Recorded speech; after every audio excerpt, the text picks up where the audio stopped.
Start. नमस्कार, आप देख रहे हैं संजीव चौहान के साथ अमर मंथन खबर। आज हम आपको एक ऐसी नन्ही सी परी से मिलवाना चाहेंगे जो देश के लिए खेलती है, अपने परिवार के लिए, माँ बाप का सपना साकार करने के लिए खेलती है, और वह खेलती है बंदूक से, बंदूक की गोली से। जी हाँ, आप हैं रायजा, जो कि हरियाणा के करनाल जिले का एक छोटा सा गांव है शामगढ़, जो कि औंधा रोड है, जिस रोड है शेषासुरी मार्ग पर है। और रायजा उस शामगढ़ गांव में रहती है। अगर इनके परिवार की बात करें, बहुत ही जो इनका खानदान है बहुत ही ऐतिहासिक रहा है, और बंदूक चलाना इनका पारिवारिक शौक है। तो आइए बातचीत करना चाहेंगे कि इनको ये शौक कहाँ से आया और अभी तक इन्होंने क्या क्या उपलब्धियां प्राप्त की हैं। रायजा, आपका स्वागत है अमर मंथन खबर में। रायजा, जानना चाहेंगे कि ये शौक आपको कैसे आया? ये शौक मेरे को आया क्योंकि जो मेरे दादाजी हैं वो अपने ज़माने में शूटिंग करते थे। मेरे पिताश्री भी एज अ हॉबी शूटिंग करने लगे। तो मैंने काफ़ी स्पोर्ट्स ट्राई करे, मैंने बहुत एक्टिविटीज़ ट्राई करी, बट मुझे शूटिंग में सबसे ज़्यादा इंटरेस्ट लगा। ठीक है, तो रायजा, अभी तक आप कितनी उम्र से आपने शूटिंग करना शुरू किया था? मैंने पहले 12 साल की उम्र में एयर राइफल शूटिंग शुरू करी थी, बट फिर मैं जब 16 साल की थी मैंने शॉटगन स्कीट में शूटिंग करना शुरू कर दिया। अच्छा रायजा, एक बात जानना चाहूँगा, जो गन होती है काफ़ी हैवी होती है, उसका जो वेट आप कैसे सहन करते हैं? मतलब जो हमारी गन होती है वो करीबन 7 से 8 kg की होती है। तो उसके लिए हमारे पास न्यूट्रिशनिस्ट हमें डाइट देती है, और फिर हमारे पास ट्रेनर्स हैं जो हमें एक्सरसाइज कराते हैं ताकि हमारी आर्म्स और लाइक जो कोर है उसकी स्ट्रेंथ बढ़े। देखा जाता है कि जो गन होती है वो जब चलती है तो एकदम बैक में झटका लगता है, जिससे शोल्डर में भी पेन हो जाता है। तो इस पेन को भी आपने सहन किया है या कह रहा है? हाँ जी, ज़रूर। बिकॉज रिकॉल जैसे आपने कहा बहुत ज़्यादा होता है, इसलिए इस तरफ मेरा मुंह सारा सूजा हुआ है, शोल्डर सूजा हुआ है, वो हमेशा ही रहता है। बिकॉज हम इतनी प्रैक्टिस करते हैं सुबह से शाम कि वो रिकॉल फिर स्किन पे अपना वो असर करता है, दिखाती है। तो अभी तक आपने कितने मेडल जीत चुके हैं? नेशनल लेवल पे मैंने बहुत मेडल जीत चुकी हूँ। मैं जूनियर नेशनल चैम्पियन रही हूँ। सीनियर्स में मेरे बहुत नेशनल मेडल आए हैं। इंटरनेशनली भी मैंने जूनियर्स में एक सिल्वर लिया था वर्ल्ड चैम्पियनशिप में, और एशियन चैम्पियनशिप में मेरे 3 मेडल आए थे। फिर जनवरी 2024 में मैं एशियन जो ओलंपिक क्वालिफिकेशन था उसमें मेरा सिल्वर आया था, जिसकी वजह से मुझे कोटा मिला, जो इंडिया में मेरे इवेंट में पहला कोटा था फॉर लड़कियाँ। अच्छा, आपके मामा से बहुत मैंने पिक देखी है आपने राष्ट्रपति साहब के साथ भी आपको सम्मान मिला है, और पीएम साहब से आपको सम्मान मिला है। कैसा लगा आपको? जी, बहुत अच्छा लगा कि हम इतने महीने से मेहनत करी थी और फाइनली हमें फल भी मिला, और हमें क्या कहते हैं रिकॉग्निशन मिली, उनको मिलने उनसे मिलने का मौका मिला। तो बहुत ही अच्छा। रायजा, जो लड़कियों को जो गेम्स होते हैं वो एक्स्ट्रा दूसरे होते हैं, तो आपने मतलब ये क्यों, क्या मतलब पारिवारिक रहा है, रीत रही है गन चलाना, उसको देखते हुए, या क्या रहा है? काफ़ी हद तक वो भी कारण है, बट जैसे मैंने शूटिंग ट्राई करी थी, मैंने स्टार्टिंग में बहुत अच्छा परफॉर्मेंस देना शुरू किया। तो फिर मेरे को लगा अगर मैं मेहनत करूँ और एक रूटीन बना के डिसिप्लिन रहूँ तो मैं आगे बढ़ सकती हूँ, चाहे मैं लड़की हूँ या लड़का हूँ, उससे कोई फ़र्क नहीं है।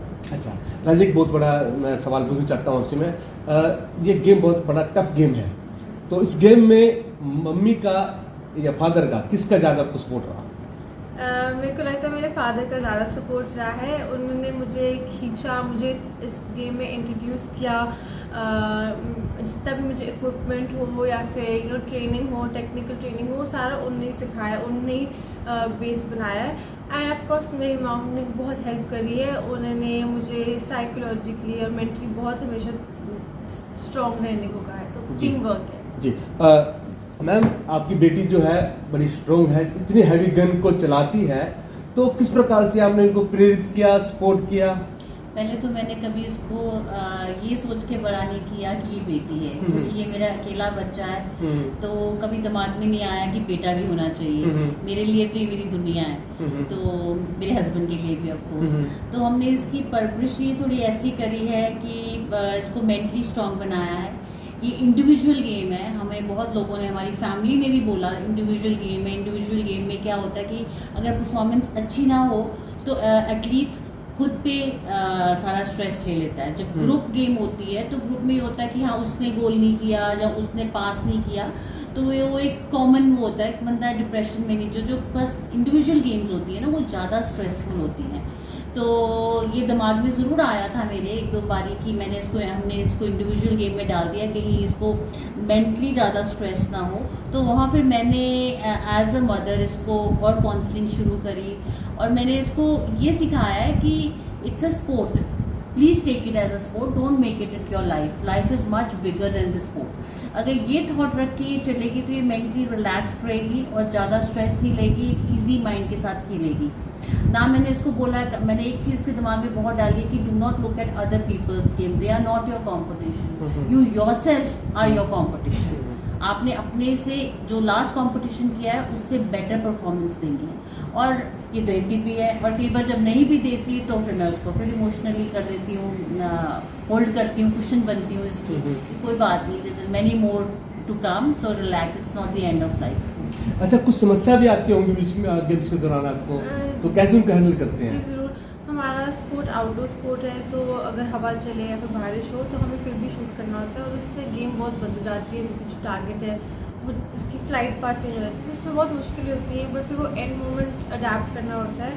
वो मैंने जितना एक्सपीरियंस से सीखा है वो सबसे बेस्ट सीखा है। मैं कोचिंग भी ली है कि कैसे मुश्किलें लाइक सॉर्ट करनी है, उनका कैसे सोल्यूशन निकालना है।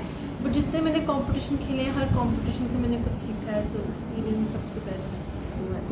अच्छा राइजा, अब आपने सिल्वर मेडल जीता है, कुछ स्पॉन्सर्स भी आपके पास आए होंगे, जान सकते हैं कौन कौन से स्पॉन्सर? तो मेरे को इंडियन ऑयल की स्पॉन्सरशिप है, मुझे प्यूमा सपोर्ट करता है, जिंदल JSP की भी स्पॉन्सरशिप है, और एक OGQ ओलंपिक गोल्ड कोस्ट। अच्छा, इतनी बड़ी बड़ी कंपनियां आपको स्पॉन्सर्स कर रही हैं, एक अंदर एक आता होगा कि मैं एक बहुत अच्छी खिलाड़ी हो चुकी हूँ, कोई घमंड आपके अंदर या कुछ ऐसा कुछ रहा हो? नहीं, बिल्कुल ही मेरे को लगता है अगर घमंड आ गया तो फिर जितनी जल्दी ये सब मिला है वो निकल भी सकता है हाथ से, तो हमेशा थोड़ा हम्बल भी रहना चाहिए। मैं बहुत ग्रेटफुल हूँ कि मुझे इतने अच्छे स्पॉन्सर्स मिले, बट घमंड नहीं। मतलब आप एक अच्छा शूटर है तो अंदर तो मैं मेरे जैसा कोई शूटर नहीं है, ऐसा कुछ? नहीं, ऐसा तो नहीं। हमारी जो इंडियन टीम की लड़कियाँ बहुत स्ट्रॉन्ग हैं। कभी कभी मैं टॉप पे होती हूँ, कभी कभी वो टॉप पे होता है, तो मुझे ऐसा कोई घमंड नहीं कि मैं सबसे बेस्ट हूँ, सारे बहुत टैलेंट हैं। अच्छा, अब सबसे बेस्ट अब कब करना चाहते हैं, कब तक एक बहुत अच्छा करना चाहते हैं बेस्ट, ताकि लगे देश को लगे कि एक बेटी हमारे देश में है जो हमारे लिए खेलती है? पहले तो मुझे अगले साल के एशियन गेम्स में ऐसी परफॉर्मेंस देनी है, एंड उसके बाद मुझे ओलंपिक्स में भी परफॉर्मेंस देनी है जो 2028 में है। मैंने लास्ट ईयर 2024 के पेरिस ओलंपिक्स में पार्ट लिया था, एंड उससे मुझे बहुत सीखने को मिला। तो जो कुछ मैंने सीखा है मुझे वो यूज़ करना है अगले कॉम्पिटिशन के जीतने के लिए। आज सुनने में कि कल भी आप मिनी ओलंपिक्स के लिए जा रहे हैं? जी, मैं जर्मनी जा रही हूँ, वर्ल्ड कप है उसमें पार्टिसिपेट करने जा रही हूँ। क्या कितनी तैयारियां हैं? काफ़ी चीज़ें आ रही हैं। अच्छी तैयारी है? हाँ जी। क्या कॉन्फिडेंस का कहीं आपका लूज तो नहीं है कि जन्म जा रही है? नहीं। पर कैसा हमारे को प्रतिद्वंदी को देखने को मिलेगा, क्या रहेगा? मैं एक बार जर्मनी पहले भी जा चुकी हूँ, तो मेरे को उस रेंज का थोड़ा पता है, तो होपफुली अच्छा ही चलेगा। बाकी मेरी तरफ से मैं बहुत कॉन्फिडेंट। चलो, हमारी तरफ से आपको बहुत बहुत बेस्ट विशेष है। तो ये अब हम बातचीत कर रहे थे इस समय राइजा से, जो कि सामगढ़ गांव की बहुत ही इकलौती और सुपर हीरो लड़की है, और जो कि देश के लिए खेलती है, देश के लिए गोल्ड मेडल लेकर आना चाहती है। तो मैं तमाम अपने दर्शकों से, अपने व्यूवर से यही अपील करना चाहूंगा कि राइजा के लिए अपील करें, भगवान से अपील करें, हाथ जोड़ के प्रार्थना करें, वाहिगुरु से प्रार्थना करें कि राइजा मेरे देश के लिए, भारत के लिए गोल्ड लेकर आए। इस खबर को अधिक से शेयर अवश्य करें। शुक्रिया।